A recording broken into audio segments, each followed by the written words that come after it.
Good morning, good evening, good afternoon, wherever you are in the world. My name's Deirdre Hughes. I'm the co-founding director of Career Chat UK. A very warm welcome, and I'll hand over to one of my co-hosts, Chris, to say hello while I get our slides up and running. Thanks, Deirdre. Yeah, so I'm Chris Webb. I'm a career consultant at the University of Huddersfield in the UK, but I've been working on kind of generative AI in the career development space for about 3 years now. 3 year anniversary coming up, or just come up. So yeah, good to meet everyone. And I'm sporting today Nakatomi Plaza Christmas jumper, just to remind people that Die Hard is in fact a Christmas film. So yeah, there's my intro. And maybe just by intro, I've got to match that by saying I have my Christmas snowman jumper on today. And I also have a mince pie, which for colleagues from outside of the UK, this is a delicacy here at Christmas. And I'll tell you more at the end of the webinar if we have time. So, on to serious matters. We're unwrapping AI and humans in the loop with 2025 insights and 2026 foresights. You'll see some of our colleagues here, their cameras are on. We have Serena, we have David, we have Emily, and we have Peter. We also have our wonderful co-host Chris Percy here as well. And we are just waiting for Alex, who will be joining us shortly. Chris, do you want to say a quick hello? Any sign of your Christmas jumper, or have you decided to keep that until a few more days? Yeah, that's a wonderful question, and I'll tell you what, that is my cue. Christmas jumper coming up. This is not just a Christmas jumper, this is Christmas dinosaurs, if you're able Oh, to see it on wow. the screen. Might be asking for This your is supplier there, Chris. it's always welcome to share hints and tips. So this was chosen for me by my 4-year-old. He's now 6, and he's already starting to think, it's not quite cool anymore. Whereas my 9-year-old don't even mention it. Like she pretends she's with another family if I'm wearing this. But I it will I be like coming the up look for of today. it. I like the look of it. It's very elf on the shelf type zone going with it, Chris. It's wonderful. Well, this is the time of year really where I want to, on behalf of Career Chat UK, in this December special webinar, to really give us all a chance to reflect on 2025 and to look to 2026 together. Delighted to be joined by colleagues from all over the globe. We have 221, I think, people registered. So for No, those of you 228. who 228. 228 for accuracy. Thank you, Robert, who's our wonderful technical support.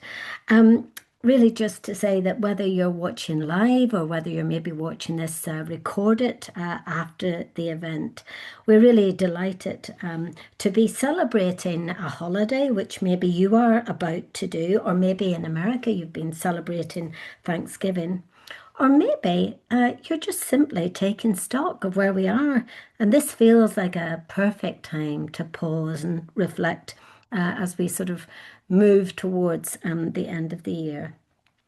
Today, what we're going to do is we're going to, with our team of panelists, with Emily, with Peter, with Serena, with Alex, with David, and ourselves, we're all going to reflect and encourage you to reflect on what this means in terms of, what we've experienced this year and what might be ahead in 2026. I'm not going to go into too much about Career Chat UK, except it would be remiss of me not to say that we are a career chatbot technology company. We've been going for about 3 years. We've developed something called CC, the Careers Chatbot. And if you want to find out more, there's a wonderful flipbook which David Curran actually developed for us, and it's proven very, very popular. But in essence, Career Chat UK, we do at least 3 things, maybe more, but 3 at least. And one is that we build chatbot technology, particularly with a careers focus. you've probably maybe heard of CC, which stands for Careers Innovation and Careers Intelligence. But actually, we've also developed a number of prototype chatbots for various organisations, including WorldSkills and BBC Bite Size Careers. And more recently, we have developed a new product called Future Track, which is a chatbot designed to help reduce dropout in further education. But if you want to hear any of more details, just get in touch. These are the sorts of organisations here in the UK that we work with. So let's start on, we're focusing really on AI acceleration. What have we learned in 2025? What works? What does not work? And also maybe some future foresights. So I'm going to pause and stop, and we're going to get you into an icebreaker. And perhaps I could encourage you, if I may, to use the chat facility. Tell us, where in the world are you? And also just tell us a little bit about this time of the year. Are you taking stock? Are you celebrating? How are you feeling at this time of the year? As I'll stop and share my slides and hand over to Chris Webb. That's great. Thanks, Deirdre. So hopefully everyone can kind of see this on screen. You can let me know, Deirdre, if people can't see this. Yes, So what we've got here is just a very quick starter survey for you, or starter poll. So on screen, you'll be able to see, hopefully, on the left-hand side, instructions for joining Vevox, which is a type of kind of poll technology. You can either go to vevox.app in your phone or on your web browser and put in the 9-digit code, which will pop into the chat as well. Or you can scan the QR code on your phone, and that will take you directly to the poll. So yeah, well, the question we're asking you really is, how would you describe your relationship with AI in 2025? You have a variety of festive themed options. And of course, if there's something else that doesn't feature on these 5 options, feel free to share in the chat. What would your kind of festive relationship with AI be like, or non-festive? Just what has your relationship with AI been in 2025? So feel free to share in the chat and also let us know via the poll, and then we'll pull together some responses. Fantastic. I can see, Chris, that we have people from all over the world. Nova Scotia, East London. Serena, tell us where you are today, because I know that Canada is a big country and you move around a lot with your great work. Well, if you had really, really good eyesight and looked across the Atlantic, I'd be right on the other side of it. I'm on the east coast of Canada today. I'm traveling, which means that I don't have a Christmas jumper with me because I wasn't prepared for this, but I got as close to green as I could get. That's my little homage to Christmas. But I'm literally looking out at the Atlantic Ocean right in front of our window, and I'm in the middle of a huge snowstorm here. Wow. Wow. It makes me realize here in the UK, when the trains aren't working because we've got a few inches of snow, I often think of our colleagues in Canada and elsewhere. It sounds, Tanya's saying, Serena, that sounds beautiful. And Lydia, Yes, in contrast, is saying hello from soggy, wet, grey, but not cold Stockport. I was going to say that could be applied to so many parts of the UK at the moment. It is just soggy, wet, and grey all over. Yeah. If you're in a slightly sunnier part, wonderful for you. But we're not experiencing that in Yorkshire at the moment. So, But we do okay, have some smiley faces, which is great. Over to you, Chris. No, that's great. So yeah, no, it looks like Alex has joined us as well. So we've got a full complement of panelists, which is wonderful. And looking at the poll, it does look like we've got, 2 sort of clear kind of winners in terms of how people are feeling about their relationship with AI. We've got a majority looking at that kind of wrapped present, still really figuring out, what's happening, how am I going to get the most out of this, what are the considerations, maybe the implications I need to think of. And quite a big chunk of people, almost 40%, who are saying that, it was a bit of a secret Santa for them this year. So AI bringing unexpected gifts and benefits. So if you want to share in the chat, any aha moments you've had this year with AI, and I don't mean that in the Alan Partridge sense, but any kind of, eureka moments, any kind of discoveries you've made with AI, things that have really surprised you, have really been really positive, really benefited you, and do share that in the chat. Really interested to hear how people have been working with this technology this year. A few people kind of feeling maybe a bit more problematic with AI. We've got a few kind of Grinches in there, AI kind of stealing joy, maybe creating problems or kind of creating bottlenecks in work or those sorts of things. And then some kind of with, yeah, slightly different perspectives, a few Rudolphs in there. So AI helping people to kind of navigate aspects of work, and others maybe sort of seeing it as being there, sometimes helpful, maybe sometimes not, but ever present in conversations at the moment. So a really nice mix from the poll. A couple of you put something else. So if you did put something else and you want to share that in the chat, please do feel free. But as always, Deirdre, looks like a bit of a mixed bag when it comes to AI use. I always find it interesting, when people find that you're involved in AI developments. They always think, that you know everything about everything to do with AI. And what's interesting is I put in here the wrap present because I'm still figuring out really what's inside all of the different types of AI tools and resources. Alex, welcome. What about you? How would you describe your relationship with AI in 2025? And it doesn't have to necessarily be one of these, but just by Me, way of saying me, can you hello. hear me? Yes, Okay, great. Well, I'm sharing a little bit, if it's still okay, later on, which I look yes, forward to share in definitely. terms of looking slightly ahead. Just I'll have 5 minutes later, which I'm really looking forward to. I was a mixture of the two main ones that have been highlighted by yourself and Chris. So pleased to have found some tools that are really powerful at the same time, constantly realizing that they keep coming. So I'm still looking for those unwrapped presents. Wonderful. We've got a little bit of time. Peter Dickinson, one of our panelists. Peter, what about you? How would you describe your relationship? First of all, I don't actually own a Christmas jumper, I'm afraid.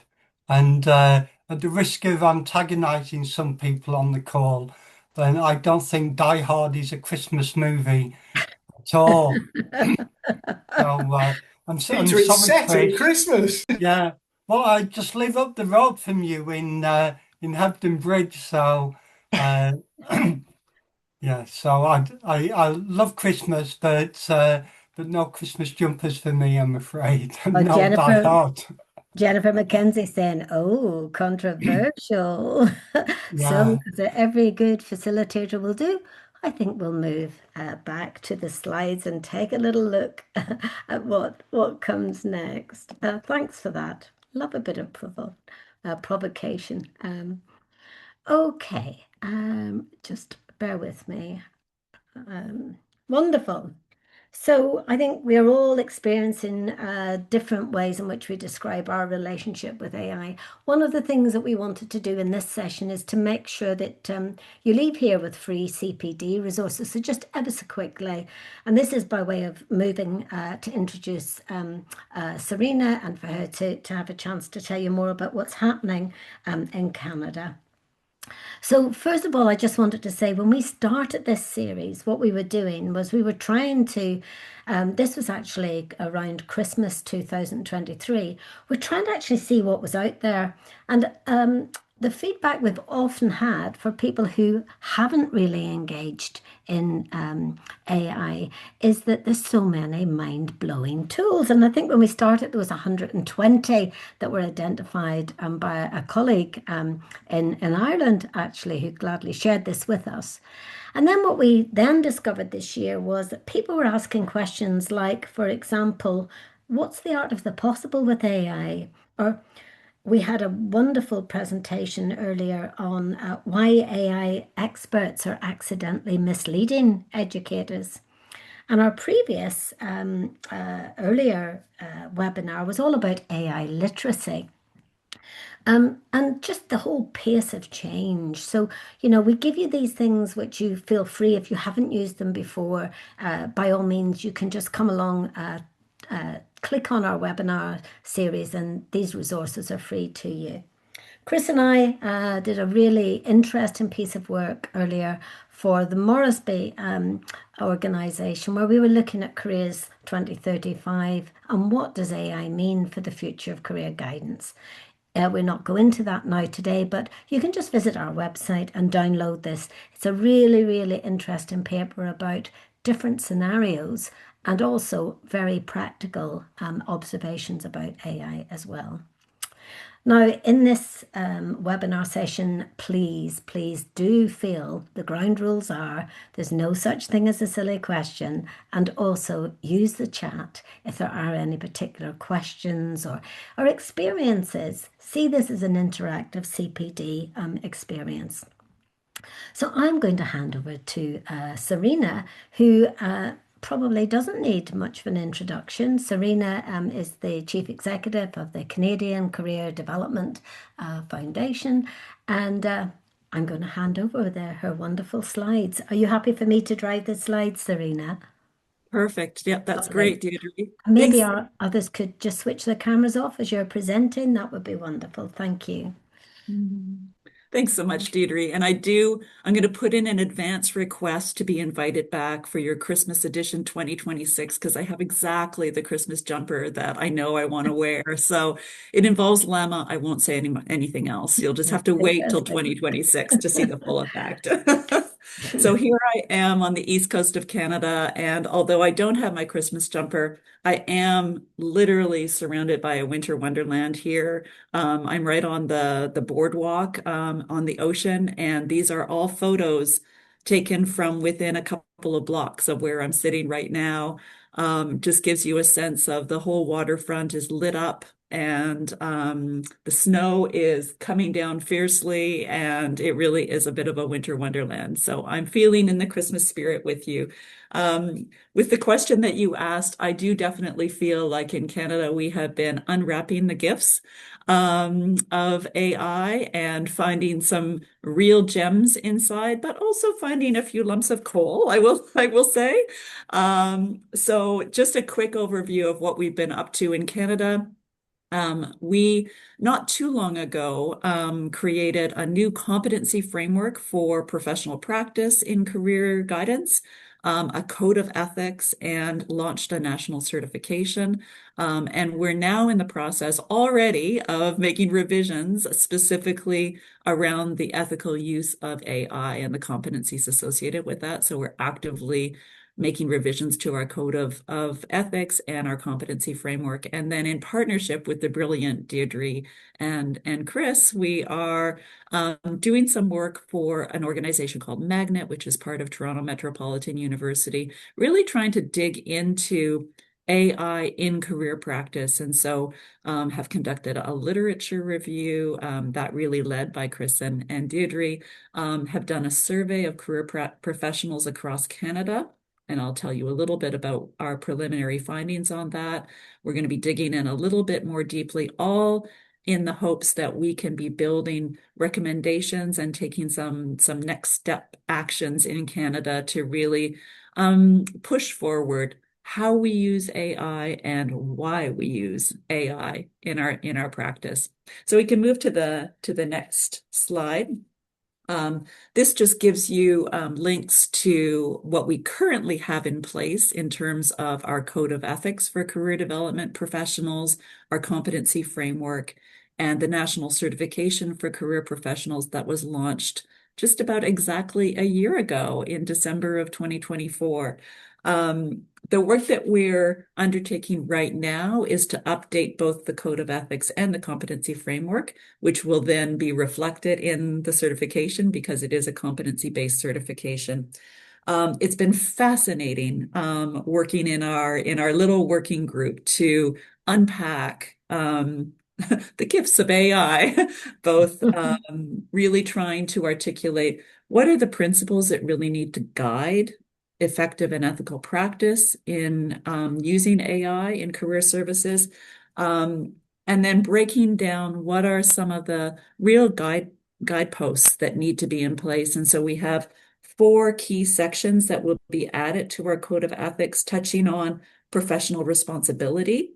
So both the competence that needs to be in place to use AI responsibly, and the need for continuous learning given the pace of change with AI.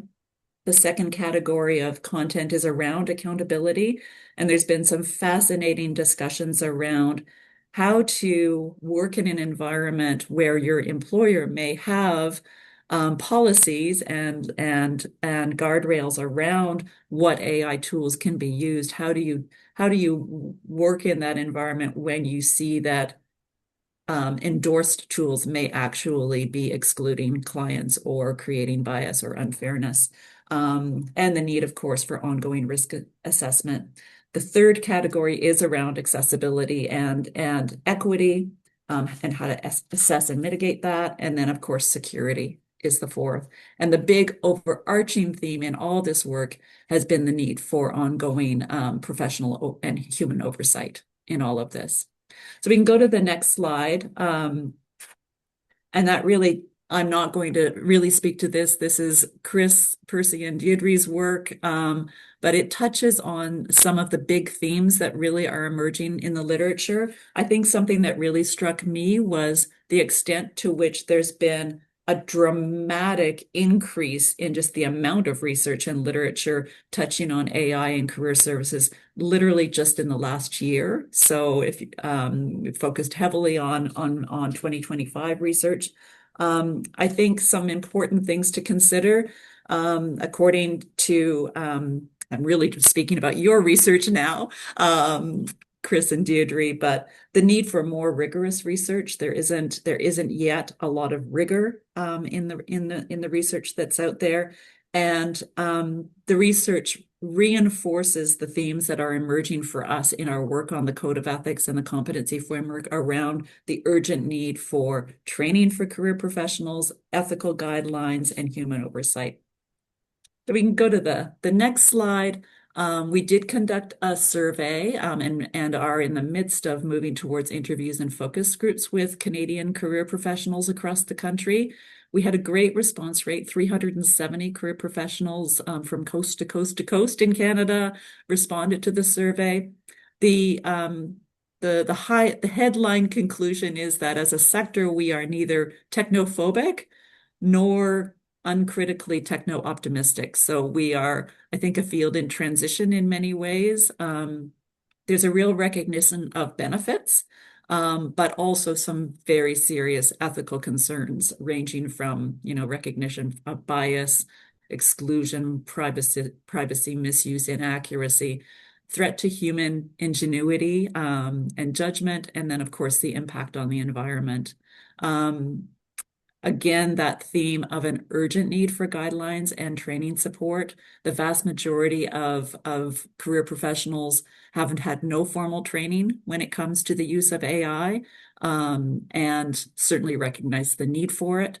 And interestingly, I think kind of a unique theme emerged from the survey, particularly around, I think there's been a history of, even prior to AI, tech developers coming in with tech solutions for our sector without much interaction, consultation, or collaboration with career development experts in the process. And so I think that issue of the whole guardrails around the development of AI for our sector and evaluation of AI in our sector came out as a really strong theme in the survey as well. And then finally, if we can go to the next slide, in terms of what's next for us. As I just said, we're in the process of building ethical guidelines to support effective use and building the associated competencies into our framework. Policy and regulation to ensure privacy, promote equitable access, and detect and mitigate bias. There's very much a desire to be working with policymakers and developers here on that front. I think a natural next step for us will be the development of training and professional development for our sector. We're very keen on picking up on that last theme from the survey around creating some guardrails for the development and evaluation of AI so that it doesn't just parachute into our sector, but is actually built from a foundation of career development expertise.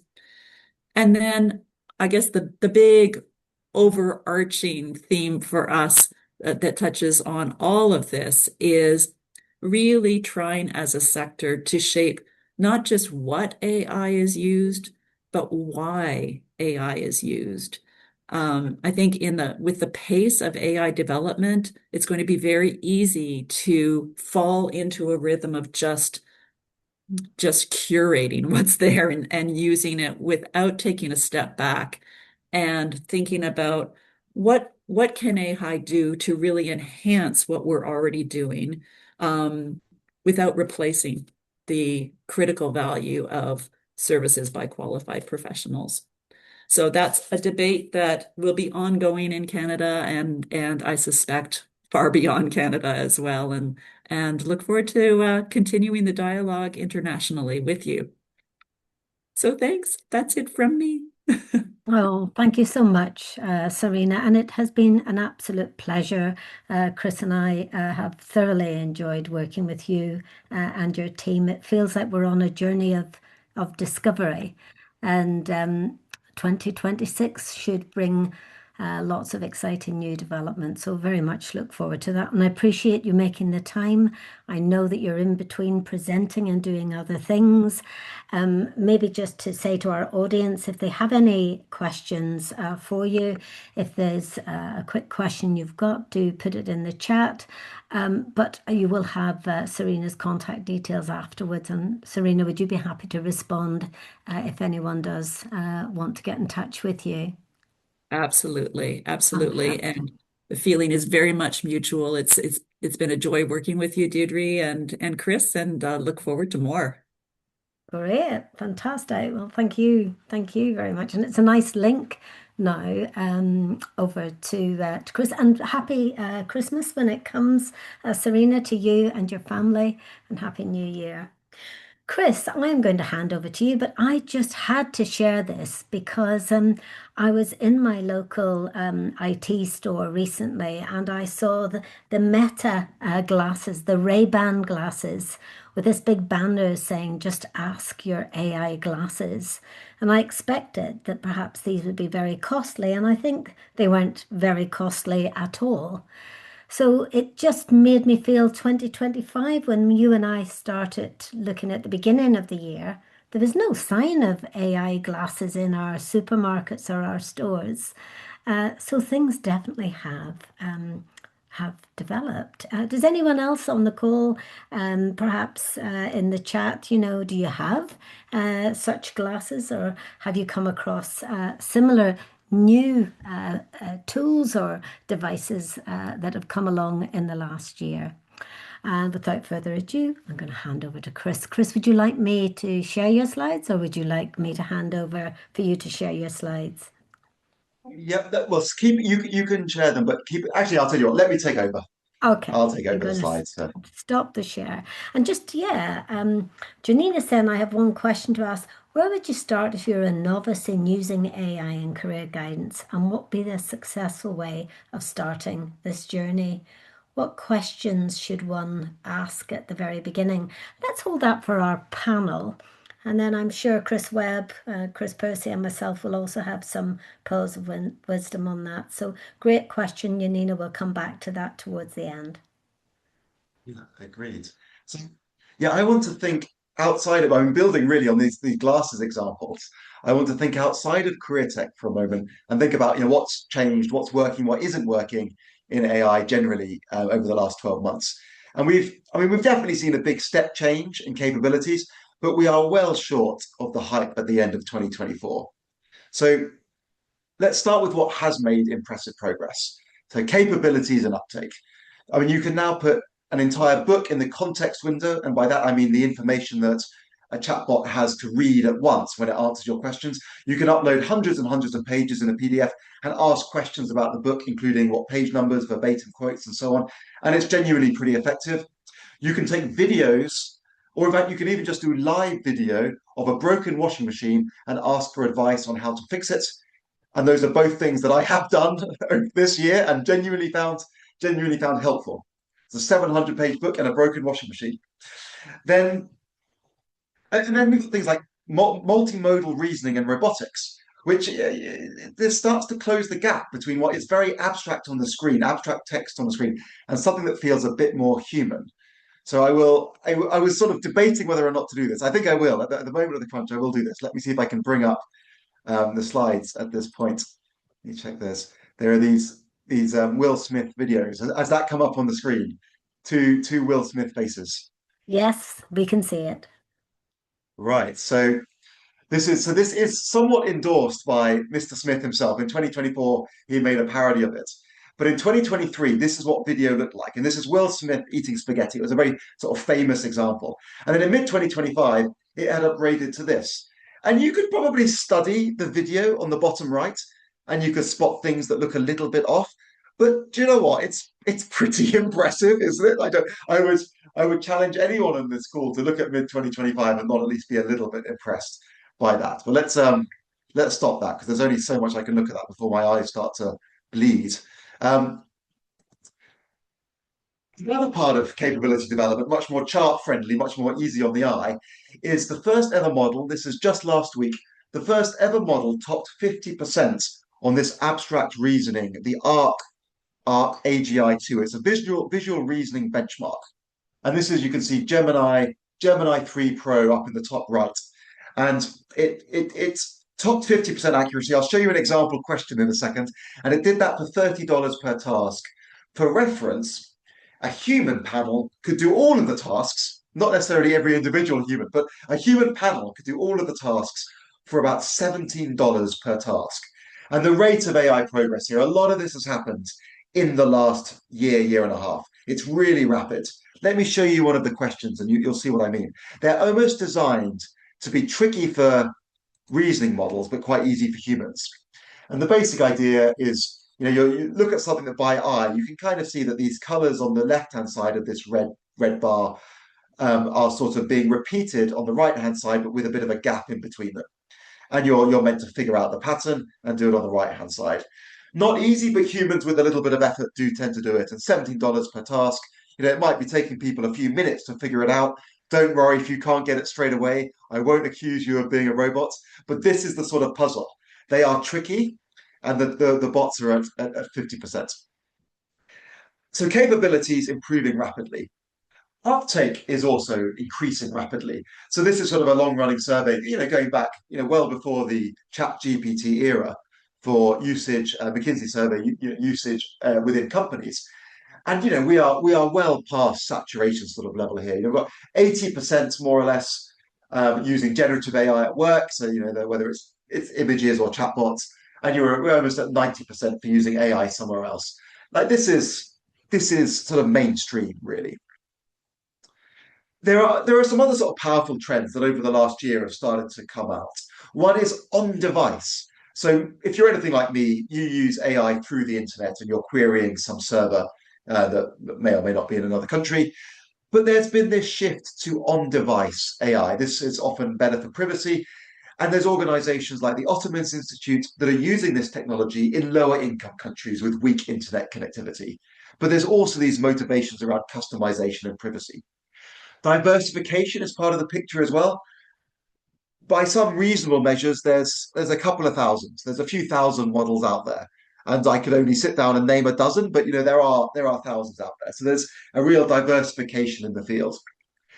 In the open source side of the field, we're seeing something called mixture of experts start to take off. It's outside of generative AI, mixture of experts has been ensemble models was part of the work I was doing in this space well back in sort of 2016, 2017, but they're starting to become more relevant in the generative AI space as well. Okay, so that's some of what's happening on the positive side. Let's talk about where AI is falling short. So agents have disappointed. I don't know how many of you saw, there was lots of buzz about agents at the end of 2024. I was being preached at about agents quite a lot. This was kind of AI replacing humans in various areas, particularly software. The chart you've got on the screen is how long AI can code for without making a mistake. And arguably coding, by some measures, is one of the easier things for AI to do because you've got a fast feedback loop. Does it work? Doesn't it work? There's oodles and oodles of coding text to train on. It's easier than, say, deciding what a company should do next, right? These very messy real-world decisions are harder to assess, much longer timeframes to assess success. So these have slowed down somewhat, and the picture is more around pair programming rather than AI agents. So some of the hype has shifted down. For a chunk of people, this is something to be really pleased with. the people who created the chart on the screen and this exponential increase, they are worried in particular about AI programming AI itself in 2027 and what that might mean for a cycle of self-improvement that exceeds the ability of human engineers to monitor it and the kinds of threats to social stability that might come with that. So that's something that isn't working quite so well, but people like Salesforce have been very excited about Agentforce and agents taking over all sorts of things. Now, I'm not saying it won't happen, but 2025 was meant to, it was meant to be everywhere by now. It definitely isn't everywhere. Now, what else isn't working? So trends in uptake haven't translated to trends in impact. Evidence from ISG has found that only 1 in 4 AI initiatives is producing the expected return on investment on the growth side. There is a productivity speed up, and in coding it does seem to be real, but it is contingent, and this is something fascinating. I don't know how many, if people have experienced this in the chat, I would love to hear about it. Self-reported task completion is vastly up, particularly if you're a programmer. But the relatively few objective measures of task completion are sometimes they're even down, but being more charitable, at least on recent studies, they are up, but they are nowhere near as far up as the self-report. So what seems to be happening is you get lulled into this sense of productivity as your screen fills with text, but then you've probably still got to read it or read most of it or rewrite it or summarize it. And as any editor will tell you, it's not always quicker to fix someone else's work than to write your own. But nonetheless, individuals are seeing productivity gains, but it's not necessarily happening on average.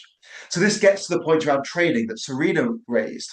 Now, at the moment, the employer level uptake that we saw on the couple of slides back from McKinsey, it doesn't seem to be translating meaningfully into training. There was a lovely example that Chris put in the chat around HMRC. There's not a lot of this happening at the moment. Scaffolded support, maybe we will see more. There's more shadow usage of AI where people are using it, but they're not telling their line manager, or their company might even have a policy that's sort of against it in some ways. Right. Hallucinations. They are down, but they aren't out. They are far from solved. So what I mean by this is actually, I'll give an example in careers. This is most relevant. Depending how you phrase the question to a standard chatbot like ChatGPT or Claude, you will get different answers to the typical salary for a job. Now, in Career Chat, we try to balance this out by making official labour market information available side by side with kind of the narrative flow that you get from a chatbot. It's not perfect, and we've actually got a live project to try and make that work better, but we're trying to do things a bit like that to solve this problem.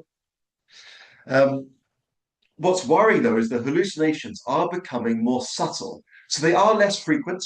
That's probably a good thing. But there was a big survey of Indian companies which showed they were finding it harder to detect hallucinations in AI outputs. This is a real problem where the user is not an expert in the domain. If you are able to curate the output, no problem, go ahead and use it. Careers advisors, if you can smell a rat if the number looks wrong, great. But if you're a user, if you're a student using a chatbot, this starts to be a little bit riskier. There's also worries, and the last thing I'll say here, but the last couple of things, there are worries, particularly in school, so this is moving it back around to career tech now, about whether chat data are being trained on. If you're using ChatGPT off the shelf, you can disable it in the settings, but it's not trivial to do so. And they're worried about whether students might disclose well-being concerns and how you balance that, providing independent advice that's probably in an anonymous setting. And certainly no one's going to review these chat logs, even if it's not anonymous. How do you balance duty of care? We've got a grant at CC to build a kind of a tier-based safeguarding intervention that the host organization, a school or a university, could then customize. So we're working on this, but it's not there yet. Like, this is still being built. We're not aware of anyone else that's got this kind of safeguarding in place either. It is an unsolved problem. And at the moment, people are really just being pragmatic about it, which is maybe okay while we're in this era of experimentation, but it won't be good enough soon. And it's definitely not good enough as soon as there has been a tragedy initiated by bad information. But progress continues. A World Bank brief, I found this out only a couple of weeks ago, but a World Bank brief from a few months ago, around half of public employment agencies in the OECD have implemented some sort of AI solution. It's often more like a recommender system for vacancies or training, but there are chatbots in there as well. Over half. Like in public employment services, they're not known for being on the front foot of tech. It was a really striking number for me. Yeah. It does tend to be more like back office and support and working together rather than end-to-end services. And then I will end on this theme. It's the same theme that Serena raised to get the most, both for advisors, I think, and for individuals using these tools. Getting value out of AI doesn't happen on its own. There's something about training and support. You can make, if someone wants to use AI to improve their CV, they can upload it and have a go, fine. But if you want to move beyond this kind of tactical support or get the most value from it, it's not trivial. I mean, if you're a good experimenter, you'll get there in the end. But yeah, let me stop there. That's enough on Thanks, that. Chris. That's great. Lots of food for thought, and I'll encourage everyone, if they have any reflections, just pop it in the chat. You know, as always with these sessions, time is always the enemy. We were going to do a little poll now, but I think what we'll do is we'll leave the poll until the end because we were keen really just to hear, of course, from our panelists. And if I may thank Chris for that really thought-provoking presentation. And now really to invite Emily from Nuffield Foundation in London, perhaps just a very brief, few words of what the Nuffield Foundation is, although people will hopefully have read the website. But Emily, you're a commissioner of research, so really quite interested to hear your views on this sort of looking back, looking forward, particularly looking forward. And then Peter Dickinson. Peter's an associate professor at Warwick University. So some of your thoughts too. So maybe just over to you, Emily, for the next 5 minutes or so. Great. Thank you for joining us. Thank you very much, Deirdre. And it's a real pleasure to be here and fantastic to hear from everyone else so far. As you won't be surprised at lots of overlapping themes with what I'm hoping to say. But I'm just going to bring a little bit of perspective from the Nuffield Foundation, which, as Deirdre said, is an organisation based in London but working across the UK. It's been around for 80 years, advancing social well-being through research. And amongst the many sort of complex issues that we aim to address through research, we've got an increasing interest in the role of science and technology and how it can promote an inclusive and prosperous and fair society. And I'm at the Nuffield Foundation, focusing particularly on education research in the sort of school to work transition age. And this year I've been working really closely with the Ada Lovelace Institute, which is one of the centres hosted by the Nuffield Foundation. And their mission is to ensure that the opportunities and benefits and privileges generated by data and AI benefit all in society. So it's got that really inclusive lens. So this year, 2025, began for us with the publication of a report called A Learning Curve, which I'll pop in the chat in a bit. And this is a landscape review of how AI is developing within education very broadly. It was looking at where the opportunities are and digging into those a bit in detail. And one of the things that really came out of that was about the importance of evidence and evaluation, particularly in light of limited regulation and governance. And without that in place, there's a risk that AI adoption is shaped and influenced much more by marketing and implementation feasibility than really being driven by what we know of effectiveness in relation to learning outcomes. So, prompted by this landscape review, we've been carrying out three deep dive projects around AI and education, and I've been working on the one around career guidance. We've spoken to around 35 stakeholders across the UK about how AI, and in particular general purpose AI, is being developed and implemented for career guidance purposes across schools, colleges, and universities. So we're really interested in young people in particular. And we've been finding out about the opportunities for AI to improve young people's access to career support and support their transitions, but also the risks and how to mitigate them. And the work actually has also been really shaped by another project we've been running, which has had a lot of youth engagement across the UK, talking to young people in some depth about their use of digital technology, which has been absolutely fascinating. And the way that young people are holding this tension between often understanding safeguarding risks, but still having a real sort of attraction to the the ready appeal of AI and the blurring of different kinds of support and uses and so on. So that's been in the background and quite influential. So the report's going to come out in the spring. We've got a draft and we're just ready to share that for external review after the Christmas break. But one of the themes that I just want to pull out of that because of its relevance for today is about, again, the need for evidence of effectiveness. And I think this applies both to the use of general purpose AI in the day-to-day work of careers advisors, everything from administration and resource development and finding information, and really trying to distill where is it saving time, improving the quality of guidance, producing really engaging materials, and where in fact is it leading to AI slop and undermining professional skill. But also very much in relation to large language model chatbots. And we know at the moment quite little about their impact on education and employment outcomes for young people. It's still early days on how young people's skills are developing, their well-being, and that how it sits in that human-to-human professional guidance interaction.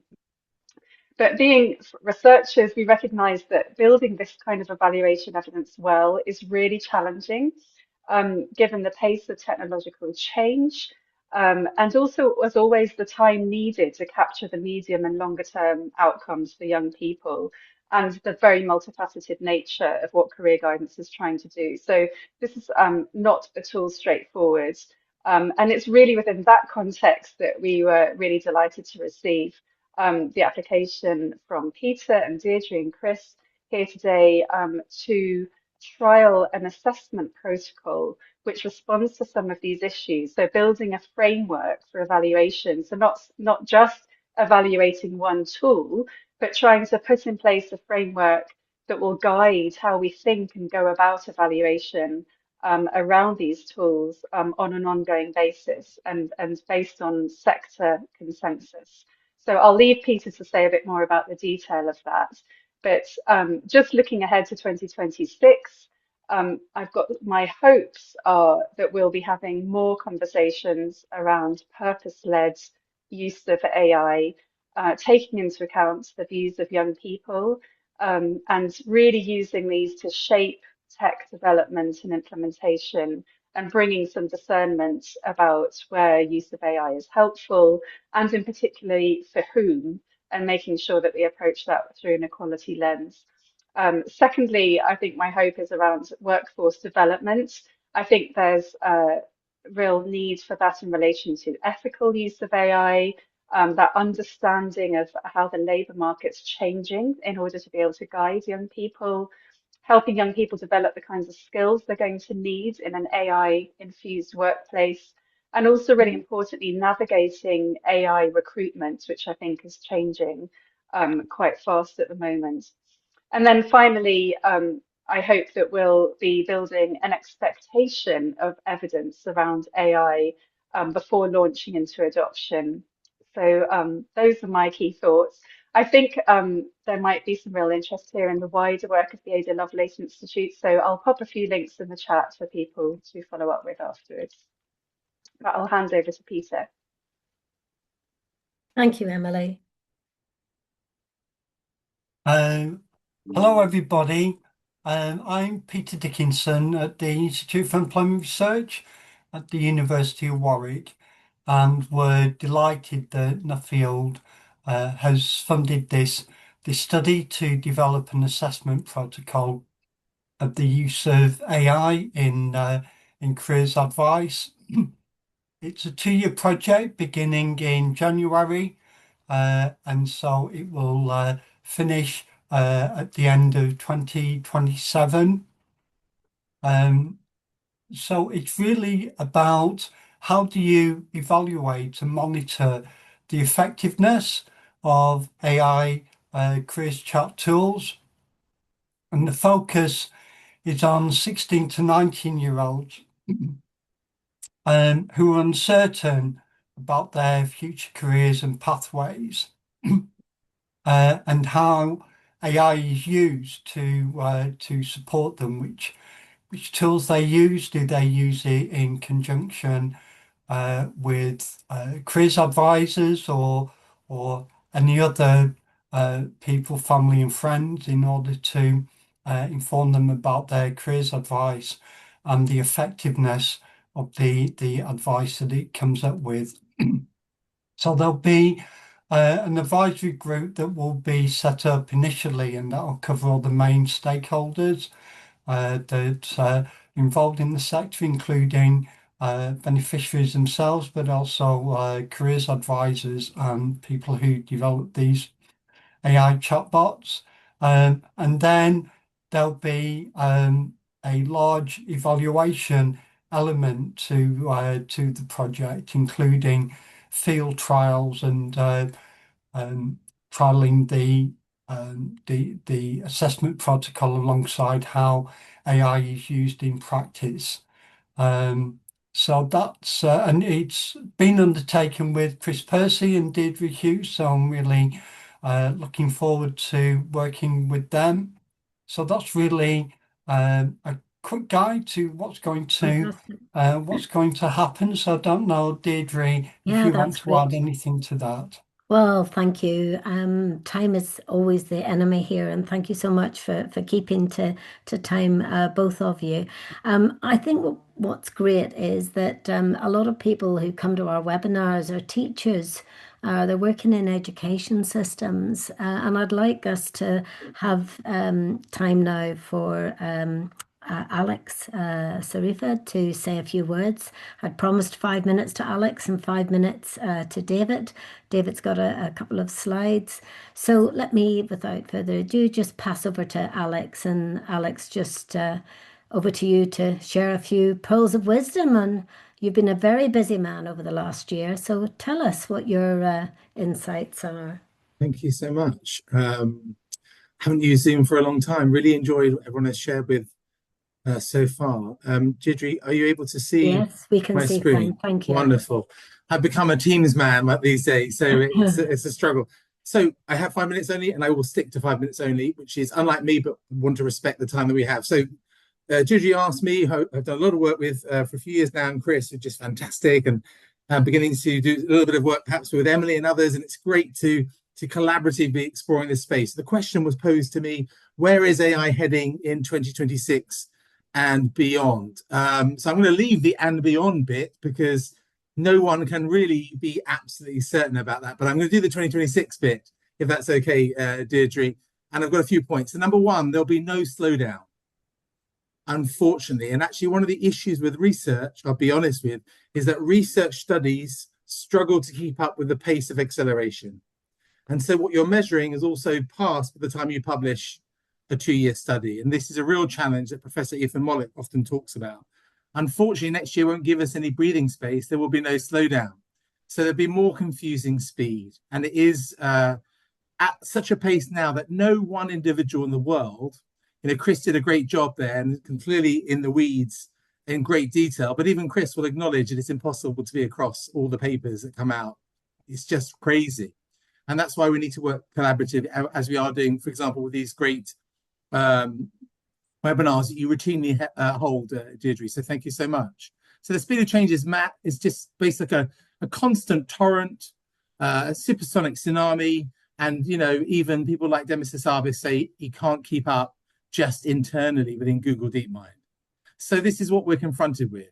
It's a challenge. So I'm afraid to say, first thing is, keep your seatbelt on. We're not slowing down. Number two is to forward-leaning businesses. I heard what you said, Chris, earlier about this was meant to be the year of the agent, and I wrote in the comments there as well, yes. But I think those of us like you and I who are in the weeds of this knew that that was a lot of spin. but actually we've had Demis Hassabis come out in the last week saying that actually we're likely to see a significant step up in end-to-end agents doing end-to-end tasks for a larger number of tasks in certain automatable domains in the next year. And of course, they can be, once they are trained through reinforcement learning, they can be onboarded into businesses, but it will still be the most forward-leaning businesses that tap into that capability. I still think they'll be underused, and the capabilities that here and now will be underused by this time next year, but you will start to see forward-leaning businesses using more end-to-end autonomous agents by a year's time. Number 3, ongoing improvements in video and AI simulation models. We're talking about there, Emily talked about young people trying to be discerning, and others have talked about today, you know, they're attracted to certain things, but they also got to be cautious. Well, these are extremely enticing, immersive experiences, and they're only going to improve. Again, back to the importance. So you may have, if you haven't seen Google Genie 3, this is the very beginning of these simulated worlds that are just incredible and evolve in real time. Number 4, AI preemptive engagement is on the horizon, which is where they're all talking about progress towards proactive digital assistants and companions, not you starting with a chatbot and getting an answer. So we've seen early examples of this. So Chris, Webb and I, for example, would be immediately using GBT tasks as soon as that came out, which means where you ask the GBT every day to send you an update about issue, whatever you want, and you get that curated to you. And then Pulse came out, which is more of an interactive experience based on all your conversational history, and it best spoke curate information. That is what is coming in terms of AI. Number 5, societal pushback. So interesting that Deirdre talked about the glasses. You may have seen in the news this week, there's a big story about someone in the subway having their Meta glasses ripped off, Deirdre, and smashed, and people were thrilled with that. You might have seen that Waymos were being burned earlier this year. You will see more of this as the mainstream society realizes that poorly regulated big tech firms, or some of them more than others, who've got massive political control, particularly in the United States, and people realize actually there are risks. And unfortunately, young people, particularly exposed at their level of graduate entry level roles, but it is the ones that are kind of age, more experienced, who are okay for a while, and yet that concerns me. We will see more and more societal pushback. Overall, just to finish, I'm afraid we have to get used to perma change. It is uncomfortable, we don't like it, but we must be resilient to it. And just as a tiny plug for my work, because we're offering a free support resource as part of this Christmas webinar, is I produce and have done for 3 years resources that now reach 40,000 learners each fortnight. We're not for profit, and they're fortnightly resources helping adults and young people navigate this change in real time. I think the biggest thing about perma change that people don't realize yet is that it's no good going on a CPD course. We have to navigate in real time and explore in real time. So if you'd like to sample our free resources, if you just email me on this resource here, and I'll put it in the chat again in a moment, I'll send you this week 6 free resources for you to sample. And if you like them, let's talk some more. So thank you so much. Overall, I would say hold tight and keep being discerning. And I love the comment we had from Canada about neither being a techno optimist nor a technophobe, but finding that fine balance in between. I think that was spot on my comment of the day. Thank you very much, Alex. That was fantastic. And all of the things that we do, we're always committed to supporting practitioners with free resources. So that's wonderful. I'm dying to ask Chris Webb to say a few words, but I know that we've got David waiting in the wings. So David, I'm going to hand over to you. Would you like to drive your own slides? We've just got, we're going to run over probably by about 6 minutes. Not your fault, David, but mine. A very poor chair, talking too much, perhaps. I knew we'd have a packed agenda. Over to you, David. And for colleagues who have to leave us promptly at 4 o'clock, David just has got 5 slides, and we were keen to sort of finish up by wishing you all a very Merry Christmas and a Happy New Year. So hopefully you'll stay with us. Chris Webb's writing comments in the chat, and hopefully you can too. Right, David, over to you. Hello, thank you for having me. In usual northern style, I'm going to speak at 200 miles an hour, and hopefully you catch up. So you might watch the recording on 0.5 or something. Yeah, my name is David Curran. 20 odd years in state education, in STEM and careers, and 5 years now at Moonhall School, which is a dyslexic specialist school. So obviously, it's changed a bit. I'm still head of careers. So yeah, basically, to start off with, put that human element back into it. My mum admitted years and years later that she dropped me off at university when I went to university, and then pulled the car over on the way back and basically just cried because she felt that she'd not got any more information to give me. And like I say, years and years later, I just gave her a massive hug because I'm still using the skills that my mum gave me. So even though I was first generation and she didn't have the kind of university knowledge, I still feel that's my that's how I approach careers, is to make sure that people have that information. So I'll kind of condense everything down. What I'm going to do is, in true AI style, it's about systems. I feel we've got here at our school, we've got assistive technology on timetable. So I've been able to bring AI in over the last 2-3 years, along with our careers program, because our system's in place, and that's very much kind of where I think AI should be. It shouldn't be kind of what AI can do for us. It's kind of, it should be what AI can do for us, not what we can do for AI. If I do a quick little share, I'm going to go for hopefully. This is the vibe coding thing that seems to be hitting everybody at the moment. Should we just get into this one? Let's go large screen. Can everyone see an AI Advent 6? Yep. Yes.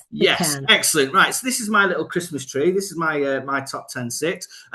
So skills over subjects. Big advocate of skills over subjects. I mentioned about my mum there, just making sure that we're giving our students the skills. Young people need these adaptable, transferable skills for shifting workplaces. Jobs seem to be changing every day. AI seems to be changing every day. If we don't embed those skills at the beginning, then we're going to get overwhelmed. If students can't let's have a look.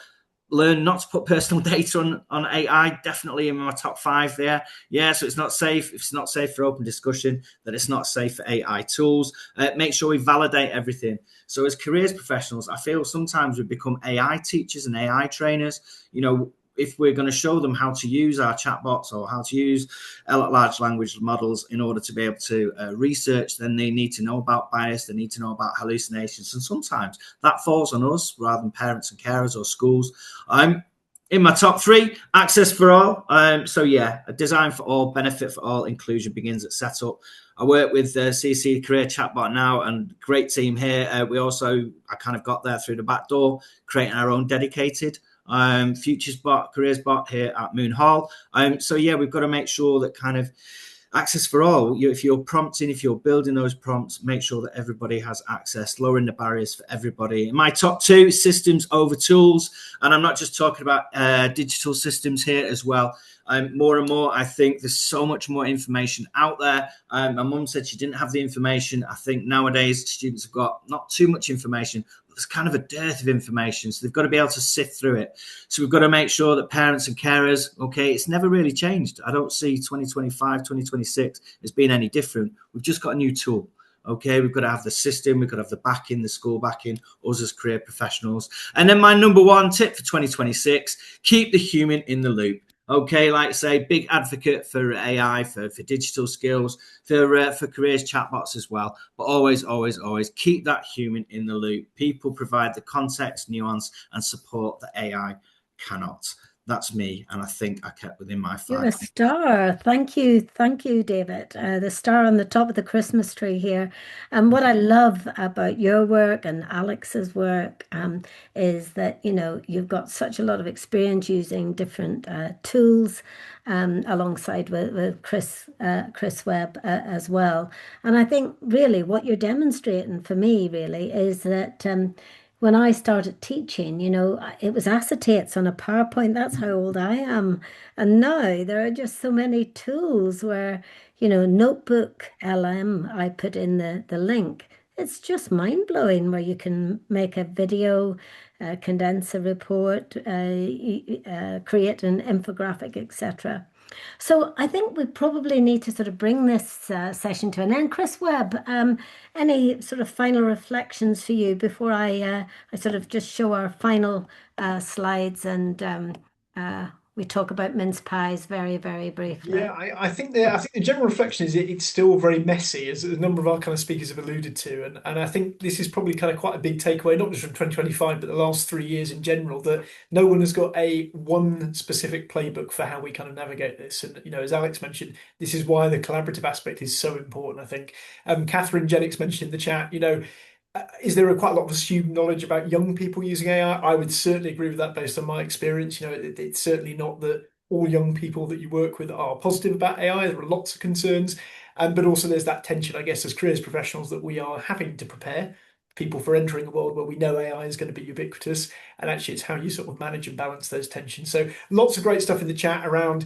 effectiveness. Where's the evidence of AI being effective, not just blindly kind of jumping into using it, without thinking about what's the purpose. So very much coming back to David's point there, which I completely agree with, that idea of systems over tools. Actually, how are we building our systems of delivery, and where might AI play a part or potentially be beneficial, rather than just using it because it's there as a new sort of shiny tool. So loads of really interesting reflections from colleagues, but I think just kind of backing up the fact that we are only 3 years into this as far as Gen AI is concerned, as kind of a publicly used kind of commercially available commodity. And I think it's worth acknowledging that it's still going to be messy for some time to come.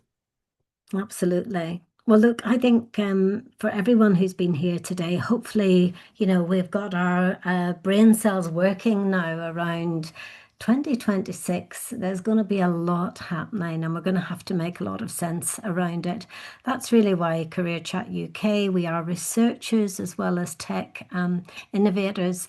And I also want to just say that the big shout out to BBC Bite Size Careers, who actually, rather than just jumping in and saying, right, we've got a new chatbot, they're actually taking a step-by-step research approach to asking young people to respond to a chatbot prototype. So there will be more information around how young people are feeling about that particular prototype in action.